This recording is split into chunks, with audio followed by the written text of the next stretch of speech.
So say 2022, where we had good starting soil water, a very good timing of the break, a very positive forecast, then yield profit was really gung-ho put on by, I think it was 150 kilograms of nitrogen. Curyo, which is, well, very few farms are going to do that commercially. That's over 300 kilos per hectare of urea. Whereas the nitrogen bank treatment tends to only put on about 60 or thereabouts kilograms per hectare of nitrogen, so about 130 kilos of urea, pretty much year in, year out, as far as what it's done. So it kind of smooths your input and it puts the expenditure after good years.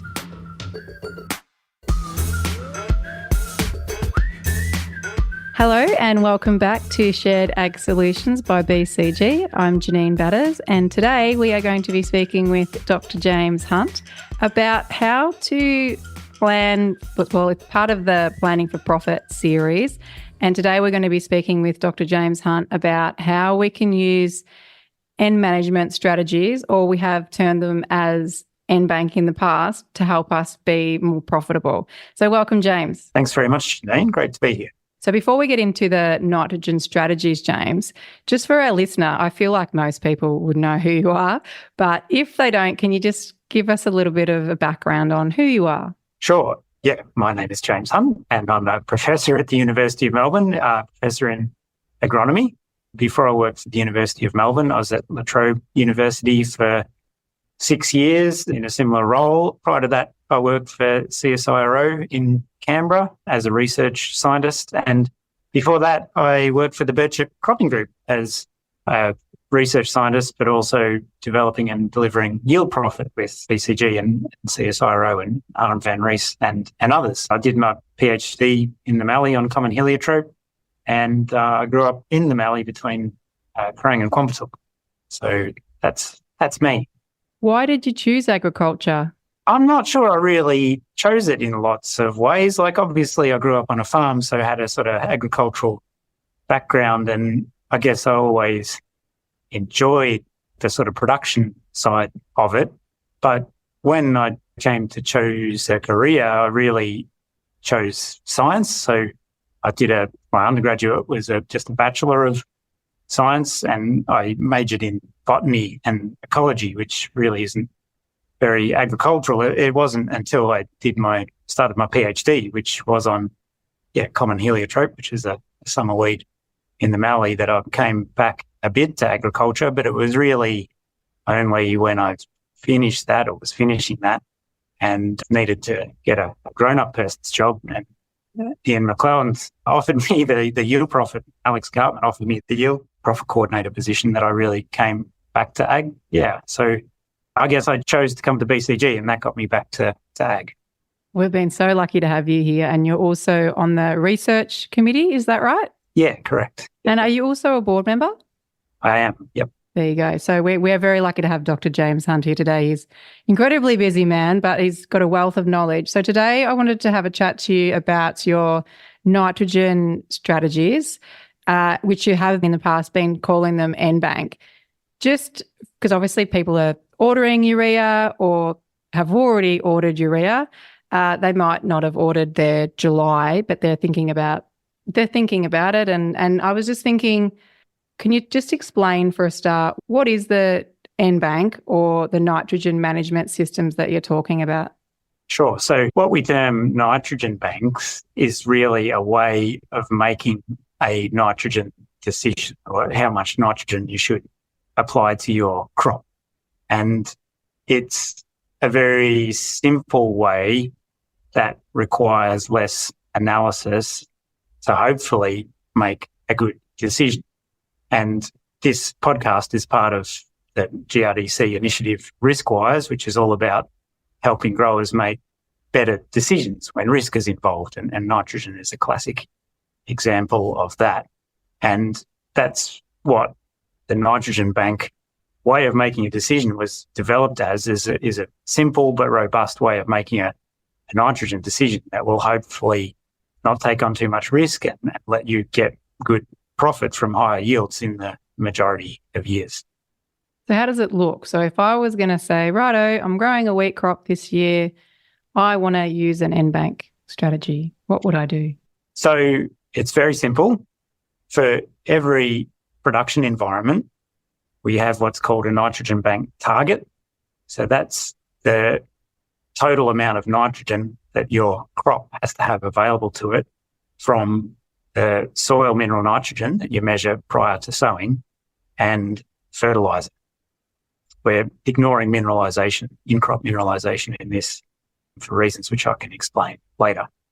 So once you know your regional nitrogen bank target, and in the case of bird chip, we think that's about 125 kilograms per hectare or thereabouts, all you need to do is take your soil samples, so your deep ends or soil samples down to a metre ideally, get the samples analysed for mineral nitrogen, nitrate and ammonium, work out how much total nitrogen you have in those samples, and then you just look at that value, so your total mineral nitrogen prior to sowing compared to your nitrogen bank target, and if it's below the target, you just top up to the target. So say if you're a bird chip and your environmental nitrogen bank target's 125 kilos per hectare, and you go out and take your soil samples in autumn, and they come back that there's 100 kilograms per hectare of nitrogen in the soil, then you need to top up with fertiliser 25 kilos of nitrogen, which you would do as per best practice, probably top dressed in July or thereabouts.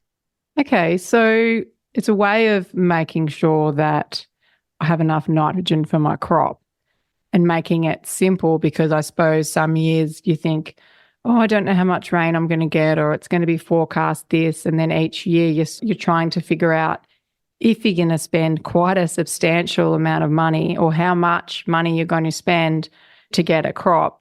So it's just simplifying that. What is your research telling you? Can you talk a bit about how long the project's been going for and what you're finding compared to the normal strategy, which is, you would be able to explain the normal strategy as well for our listeners?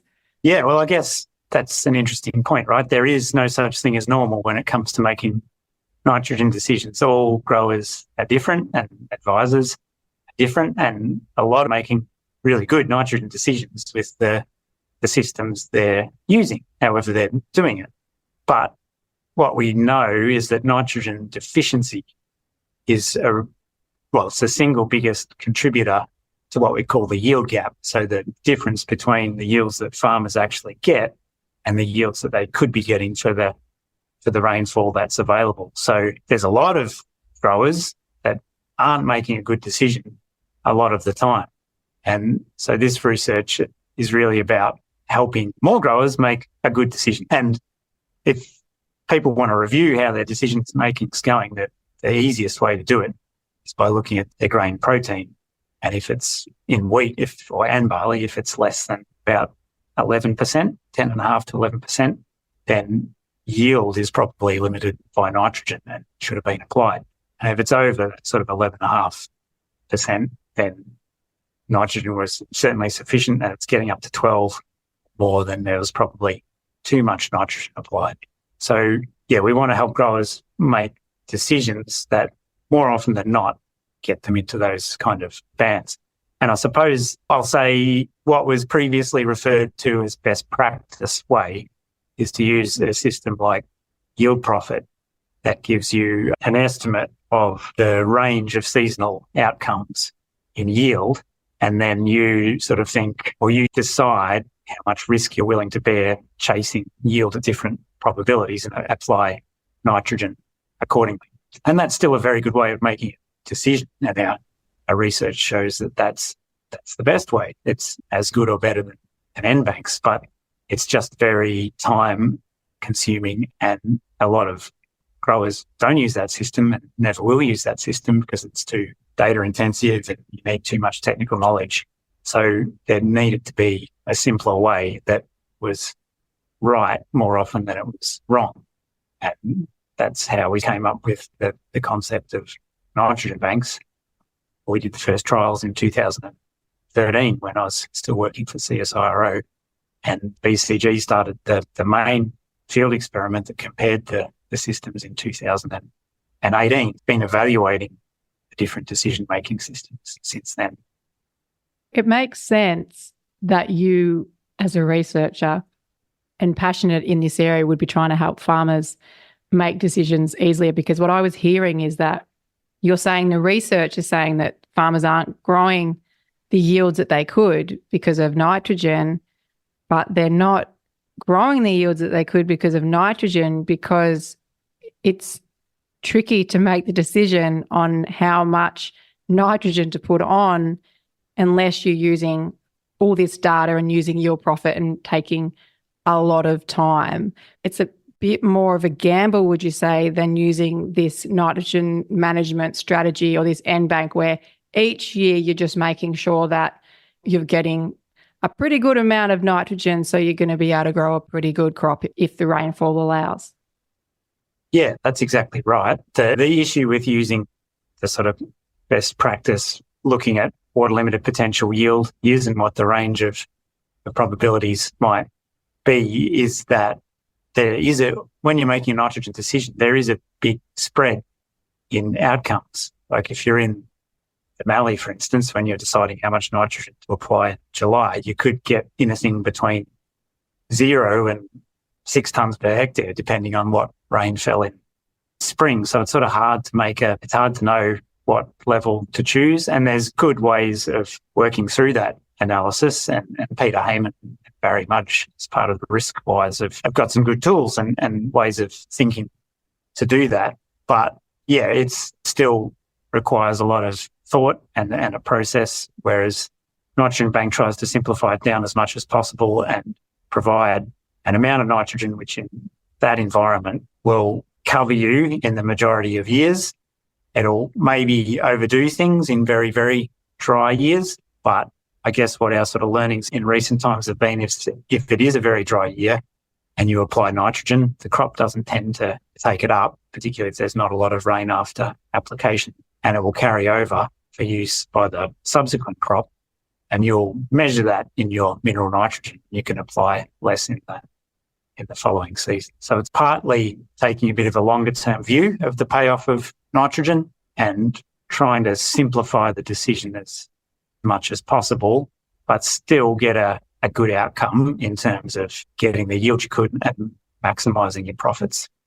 Because that would be a question that farmers would say is, I don't want it to hay off. That's what you're saying. But it has shown in your research that that's what you mean, isn't it?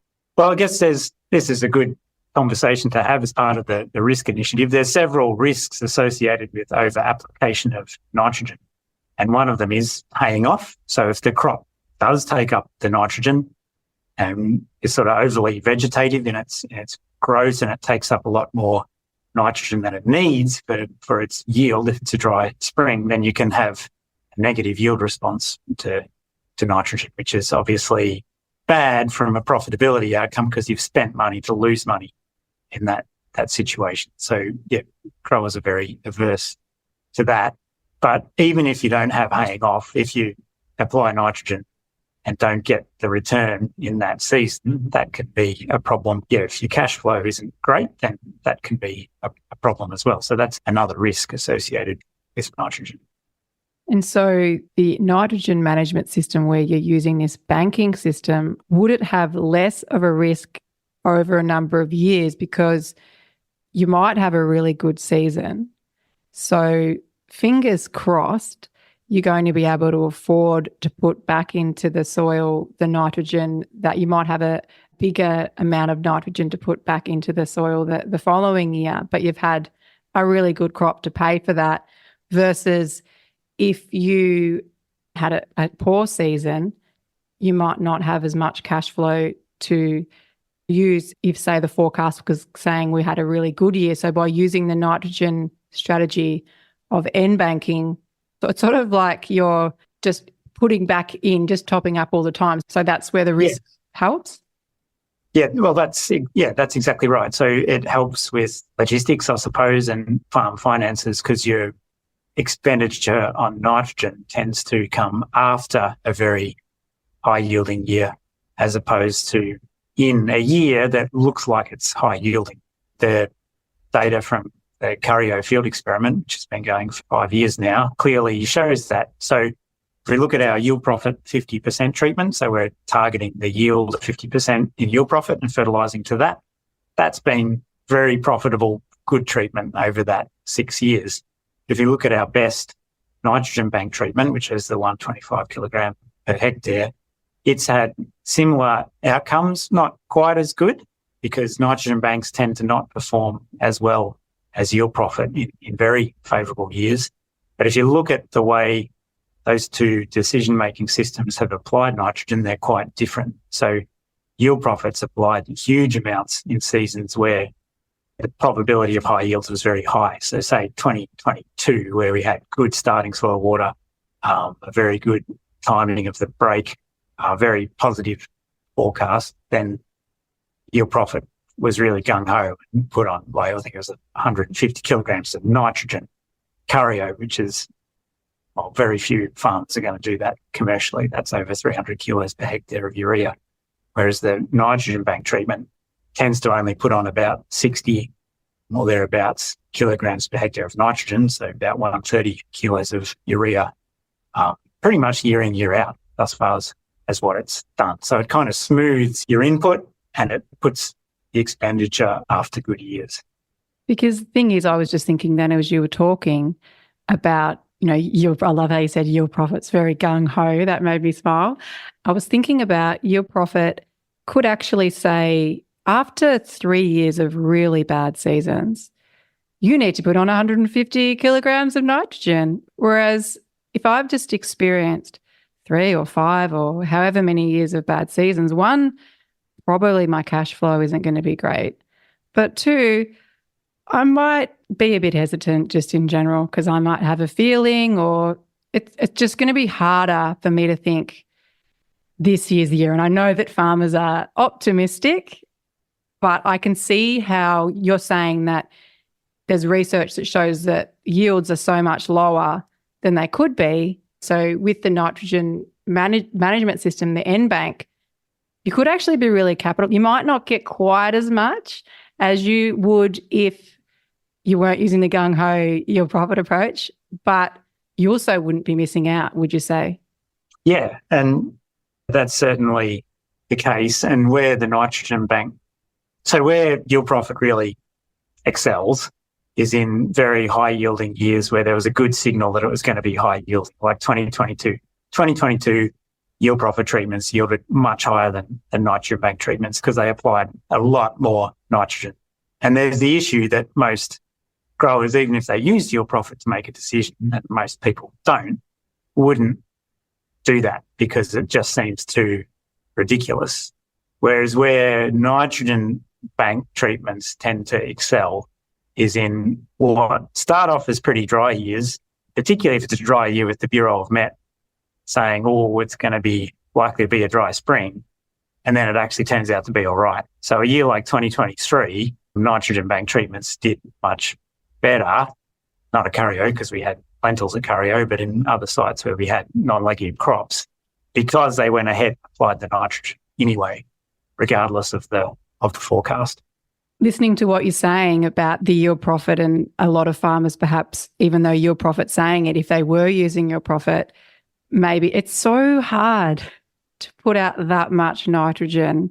It just feels so risky because you think, that's a lot of nitrogen. So I can 100% agree that, when looking at yield profit, you would go, yep, definitely. But the reality is, geez, that money's hard to get out of your pocket.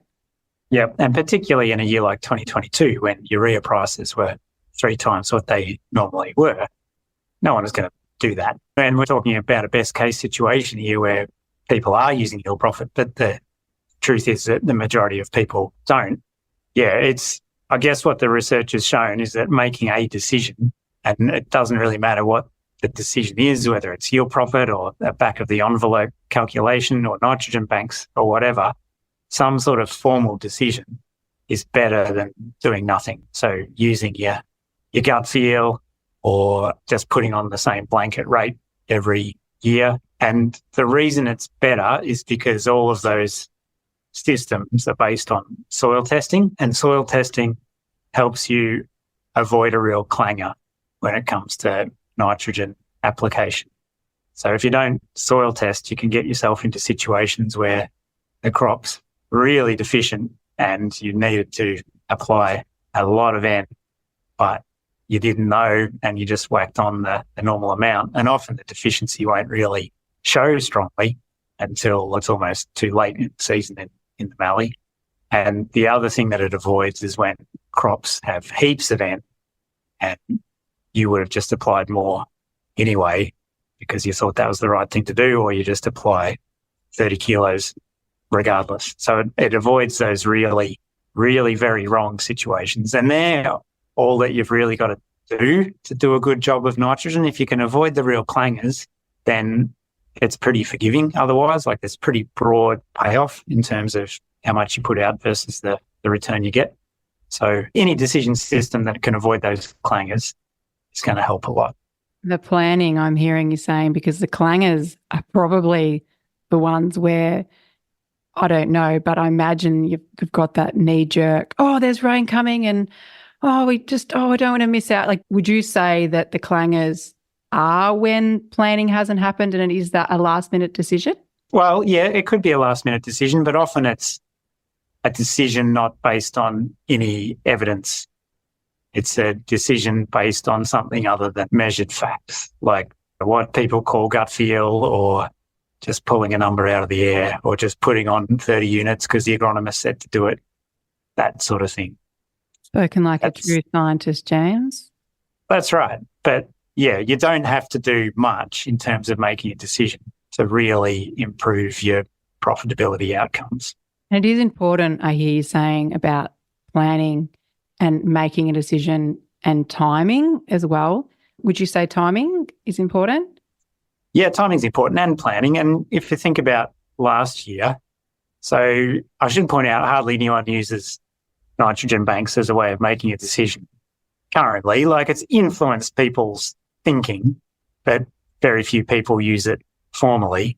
But people that did had their urea ordered as soon as they had their nitrogen test back and didn't have problem getting any when it became tight in the spring, because people who are doing it more reactively, are deciding, oh, no, I don't think we want to apply it because it seems like it's going to be dry. Oh, no, actually it's wet. Oh, we really do want it. And suddenly there's not enough around. So being able to plan early, get your ordering done and get timely application is hugely important. And we know how important timeliness is in farming. Like, that's the difference between people getting really good return on capital and people getting pretty average return on capital. If you have a look at two farm businesses that are pretty equivalent in terms of the machinery they have, the land area they have, everything else, and one's making money and the other's not, usually the difference is the timeliness of the operations. That's covering your risk too.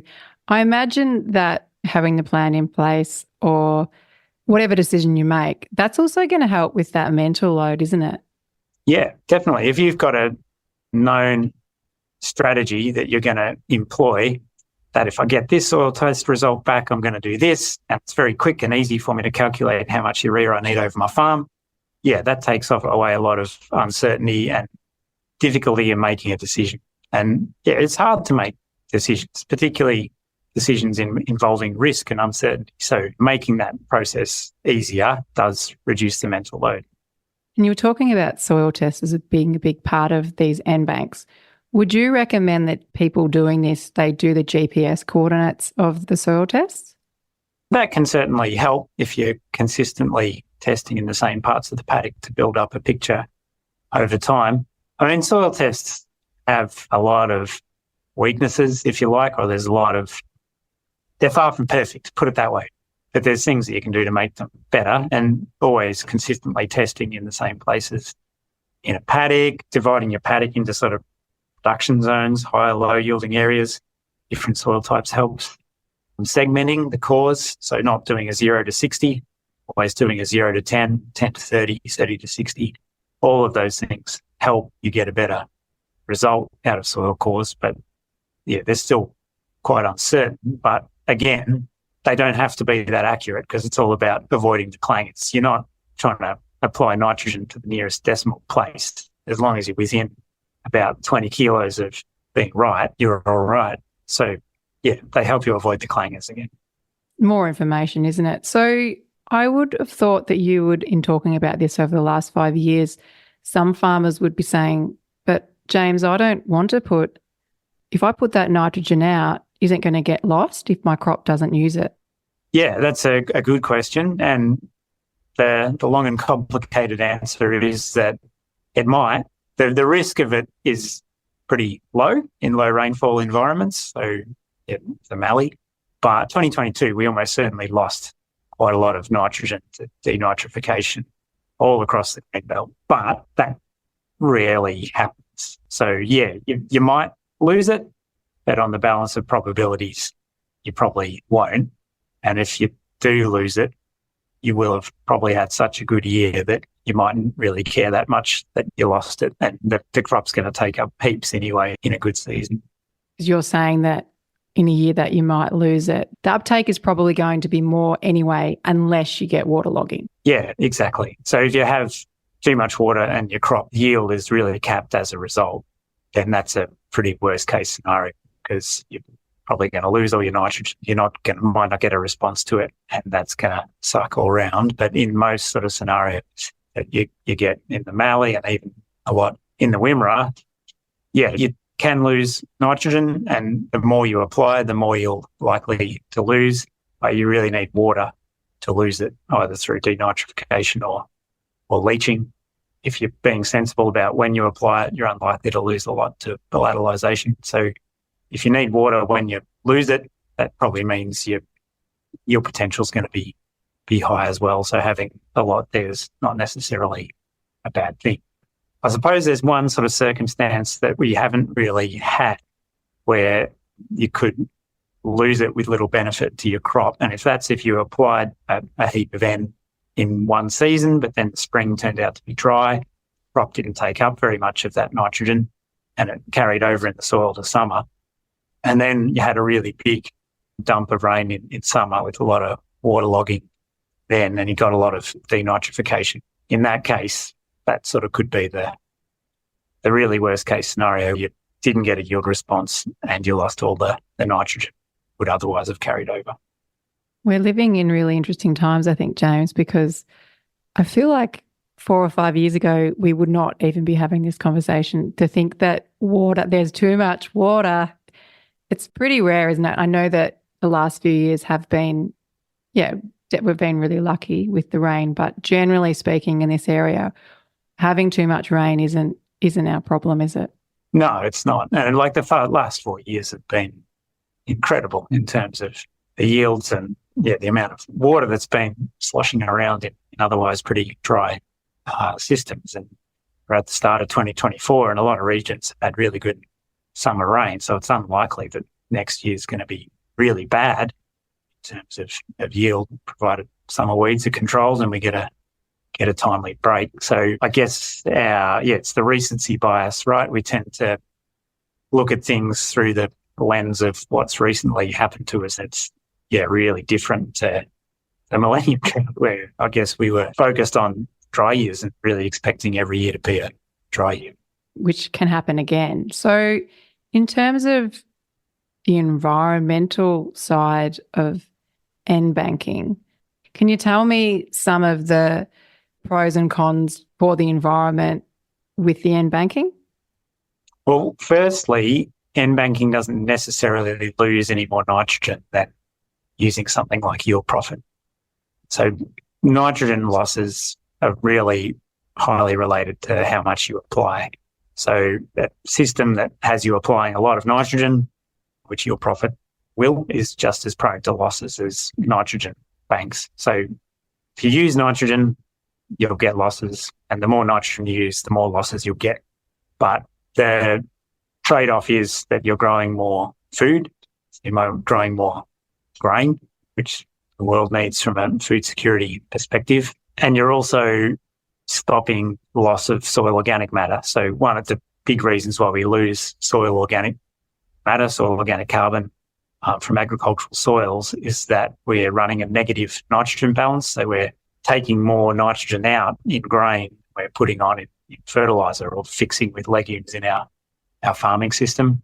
And when you do that, because nitrogen is held with carbon in constant ratio in soil organic matter, if you're dragging down the nitrogen, there's not enough nitrogen to humify to make soil organic matter, then you lose carbon as carbon dioxide from your soil organic matter, soil organic carbon declines. So using a system that applies an appropriate amount of nitrogen means that you lose less of that. And in studies that have analysed what the trade-off is in terms of losing soil organic carbon and losing nitrous oxide to the atmosphere from applying nitrogen, the benefit of maintaining the soil organic carbon trumps the losses of nitrous oxide. So, John Curyo analysed his long-term trial at Harden in New South Wales, and the benefit of adding nitrogen to stabilise, if you like, or maintain soil organic matter, outweigh the additional losses that you got from applying that fertiliser nitrogen.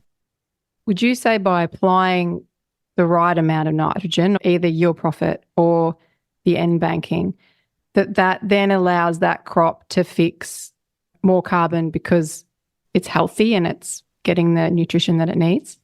Yeah, that's right. So a crop that's not nitrogen deficient will fix more carbon from the atmosphere. It'll grow more biomass, and some of that biomass is harvested as grain and taken from the paddock, but a lot of it, about half of it, more than half usually, goes back into the soil as stubble and chaff and other bits and pieces. So that helps to maintain soil organic matter and soil organic carbon as well. And that's an important sort of part of maintaining soil organic matter. With nitrogen, part of it is that you're adding enough nitrogen to maintain the soil organic matter by itself, but you're also adding more carbon because plants are able to fix more carbon dioxide and grow more. And then that goes back into the paddock.